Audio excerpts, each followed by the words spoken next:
ಸರ್ವಮಂಗಲಮಾಂಗಲ್ಯೆ ಶಿವೆ ಸರ್ವಾರ್ಥಸಾಧಿಕೆ ಶರಣ್ಯೆ ತ್ರ್ಯಂಬಕೆ ಗೌರಿ ನಾರಾಯಣಿ ನಮಸ್ತುತೆ ನಮಶ್ಚಂಡಿಕಾಯೇ ಶ್ರೀ ಗುರುಭ್ಯೋ ನಮಃ.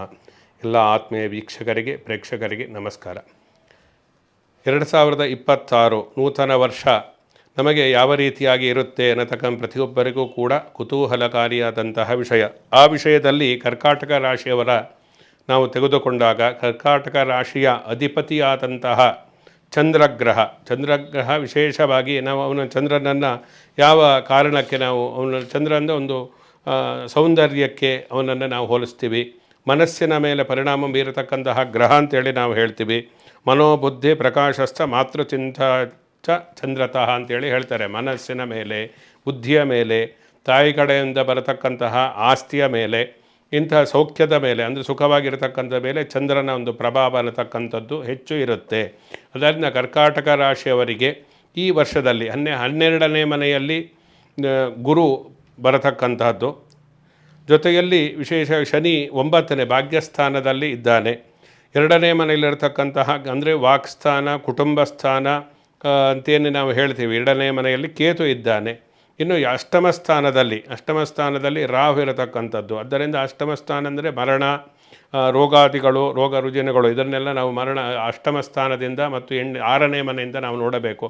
2ನೇ ಮನೆಯಲ್ಲಿ ಕೇತು ಇರುವುದರಿಂದ ನೀವು ಯಾವುದೇ ಕೆಲಸಕ್ಕೆ ಕೈ ಹಾಕಿದರೂ ಕೂಡ ಅದರಲ್ಲಿ ವಿಘ್ನಗಳು ಬರುತ್ತೆ.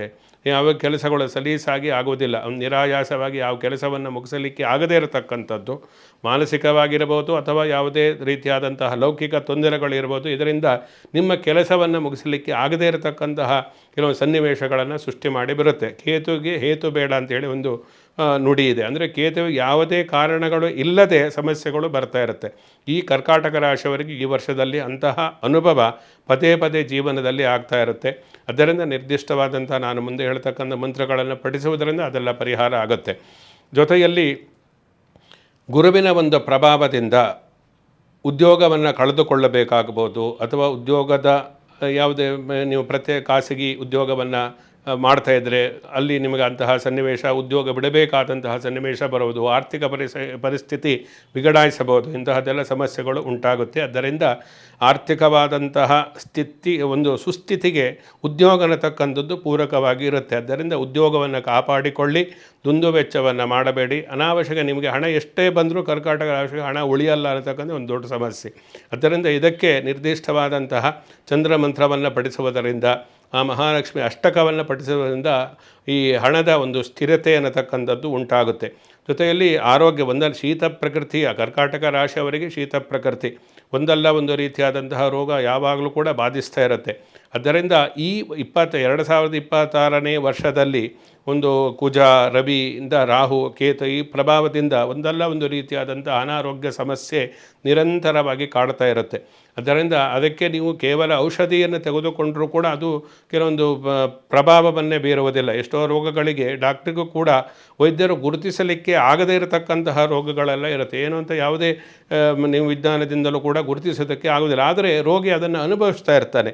ಇಂತಹದಕ್ಕೆ ಚಿಕಿತ್ಸೆಗೆ ಒಳಪಡದೇ ಚಿಕಿತ್ಸೆಗೆ ಗುರುತಿಸಲಿಕ್ಕೆ ಆಗದೇ ಇರತಕ್ಕಂತಹ ರೋಗಗಳು ಬಾಧಿಸ್ತಕ್ಕಂತಹ ಸಾಧ್ಯತೆಗಳೂ ಕೂಡ ಇರುವುದರಿಂದ ನೀವು ವಿಶೇಷವಾಗಿ ಆ ಮೃತ್ಯುಂಜಯ ಮಂತ್ರವನ್ನು ಮತ್ತು ಸೋಮವಾರದ ದಿವಸ ಕರ್ಕಾಟಕ ರಾಶಿಗೆ ಅಧಿಪತಿ ಚಂದ್ರನಿಗೆ ಇನ್ನೊಂದು ಹೆಸರು ಸೋಮ. ಆದ್ದರಿಂದ ಸೋಮವಾರದ ದಿವಸ ಈಶ್ವರನಿಗೆ ವಿಶೇಷವಾದಂತಹ ಪೂಜೆ, ಅಭಿಷೇಕ ಇವುಗಳನ್ನು ಮಾಡುವುದರಿಂದ ಅನಾರೋಗ್ಯ ಸಮಸ್ಯೆ ಅನ್ನತಕ್ಕಂಥದ್ದು ಪರಿಹಾರ ಆಗುತ್ತೆ. ಆದ್ದರಿಂದ ಈ ದಾಂಪತ್ಯ ಕೌಟುಂಬಿಕವಾದಂತಹ ವಿಷಯದಲ್ಲಿ ತುಂಬ ಜಾಗರೂಕತೆಯಿಂದ ಇರಬೇಕಾಗುತ್ತೆ. ಯಾಕೆಂದರೆ ತುಂಬ ಸಹನೆಯಿಂದ ವರ್ತಿಸಬೇಕು. ಚಂದ್ರ ಮನಕಾರಕ, ಮನಸ್ಸಿನ ಮೇಲೆ ಈಗಿದ್ದಾಗೆ ಇನ್ನೊಂದು ನಿಮಿಷ ಮನಸ್ಸು ಇರುವುದಿಲ್ಲ, ಚಂಚಲ ಸ್ವಭಾವದಿಂದ ಇರುತ್ತೆ. ದೃಢ ನಿರ್ಧಾರಗಳನ್ನು ಕೈಗೊಳ್ಳಬೇಕಾದರೆ ಕೌಟುಂಬಿಕವಾಗಿ ಗೊಂದಲ ಉಂಟಾಗುತ್ತೆ. ಇಂತಹದ್ದೆಲ್ಲ ಕರ್ಕಾಟಕ ರಾಶಿಯವರಿಗೆ ಜಾಸ್ತಿ ಈ ವರ್ಷ.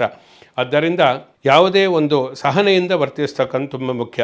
ಯಾವುದೇ ಯಾವುದೇ ನಿರ್ಧಾರಗಳನ್ನು ನೀವು ತೆಗೆದುಕೊಳ್ಳಬೇಕಾದರೆ ಅದು ಒಂದು ನೀವು ಕಚೇರಿಯ ವಿಚಾರದಲ್ಲಿರಬಹುದು, ಲೌಕಿಕವಾಗಿರಬಹುದು, ಕೌಟುಂಬಿಕವಾಗಿರ್ಬೋದು, ಅದು ಹಿರಿಯರ ಒಂದು ಸಲಹೆಯನ್ನು ಅಥವಾ ಸಂಗಾತಿಯ ಸಲಹೆಯನ್ನು, ನಿಮ್ಮ ಹಿತೈಷಿಗಳ ಸಲಹೆಯನ್ನು ಪಡೆದುಕೊಂಡು ಪ್ರಮುಖವಾದಂತಹ ನಿರ್ಧಾರಗಳನ್ನು ತೆಗೆದುಕೊಳ್ಳಿ.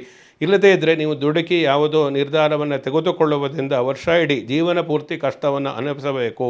ಅದರಲ್ಲೂ ಈ ದಾಂಪತ್ಯ ಜೀವನದಲ್ಲಿ ಕೌಟುಂಬಿಕವಾಗಿ ಕೆಲವೊಂದು ಸಮಸ್ಯೆಗಳು ಬರತಕ್ಕಂತಹ ಸಾಧ್ಯತೆಗಳು ಇದರಿಂದ ತುಂಬ ತಾಳ್ಮೆಯಿಂದ, ಸಹನೆಯಿಂದ ವರ್ತಿಸಿ.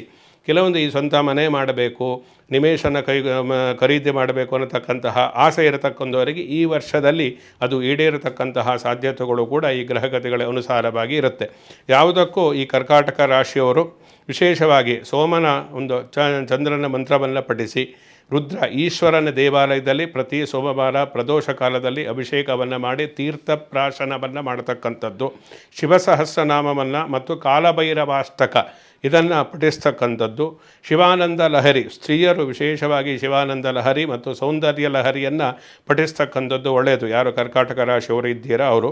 ಜೊತೆಯಲ್ಲಿ ಈ ಶಿವತಾಂಡವ ಸ್ತೋತ್ರ ಅನ್ನತಕ್ಕಂಥದ್ದು ಪ್ರತಿನಿತ್ಯವೂ ಕೂಡ ಈ ವ್ಯಾಪಾರಸ್ಥರು ಉದ್ಯೋಗವನ್ನು ಮಾಡತಕ್ಕಂಥವರು ಪಠಿಸಿದರೆ ಈ ಶತ್ರುಗಳ ಒಂದು ನಾಶ ಅನ್ನೋಂಥ ಉಂಟಾಗುತ್ತೆ, ಅಥವಾ ರೋಗ ರುಜಿನಗಳು ಬರುವುದಿಲ್ಲ, ನಿಮ್ಮ ಉದ್ಯೋಗದಲ್ಲಿ ವ್ಯಾಪಾರದಲ್ಲಿ ಅಭಿವೃದ್ಧಿ ಅನ್ನತಕ್ಕಂಥದ್ದು ಉಂಟಾಗುತ್ತೆ. ರಾಶಿ ಫಲ ಯಾವುದೇ ರೀತಿಯಾಗಲಿ ಇರಲಿ, ಜಾತಕ ಹೇಗೆ ಇರಲಿ, ಈ ಪರಿಹಾರವನ್ನು ಮಾಡಿಕೊಳ್ಳುವುದರಿಂದ ಕಷ್ಟಗಳಿಂದ ಸಮಸ್ಯೆಗಳಿಂದ ಹೊರಬರುತ್ತೀರ. ಸಮಸ್ತ ಸನ್ಮಂಗಳಾನಿ ಭವಂತು. ಶುಭಮಸ್ತು.